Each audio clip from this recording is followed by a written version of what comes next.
ఇప్పుడు అక్కడ ఎప్పుడైతే ఆ పసిపిల్లోని కూడా టార్గెట్ చేశారో అప్పుడు పవన్ కళ్యాణ్ గారు అంటే ఇష్టం ఉన్నవాళ్ళు, పవన్ కళ్యాణ్ గారితో విభేదాలు ఉన్నవాళ్ళు కూడా ఆయన మీద విపరీతమైన సాఫ్ట్ కార్నర్ వచ్చిందండి. అలాగే ఆ పిల్లోడి మీద ఎవరైతే మాట్లాడారో వాళ్ళ మీద విపరీతమైన వ్యతిరేకత వచ్చిందండి మొత్తం రాష్ట్ర వ్యాప్తంగా.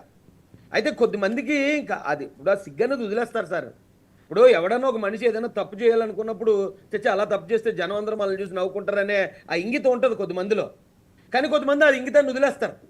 వదిలేసి ఇంకాడు ఎలా పడితే అలా బతుకుతాడు, ఎలా పడితే అలా తిరుగుతాడు. అందరూ తిడుతున్నా కూడా నవ్వుకుంటూ అదేదో పొగడ్తలాగా వాటిల్లో ఫీల్ అయ్యే వాళ్ళు ఉంటారండి. అలాంటి వాళ్ళకి జైలు కరెక్ట్ అండి. ఉమ్, అలాంటి వాళ్ళని ఇమ్మీడియట్గా బంధించాలి. వాళ్ళని తీసుకెళ్లి జైలు అంటే అంటే వాళ్ళు సభ్య సమాజంలో బ్రతికే అర్హత లేని వ్యక్తులు అనమాట అండి. అలాంటి వాళ్ళు ఖచ్చితంగా అరెస్ట్ చేయాలి సార్.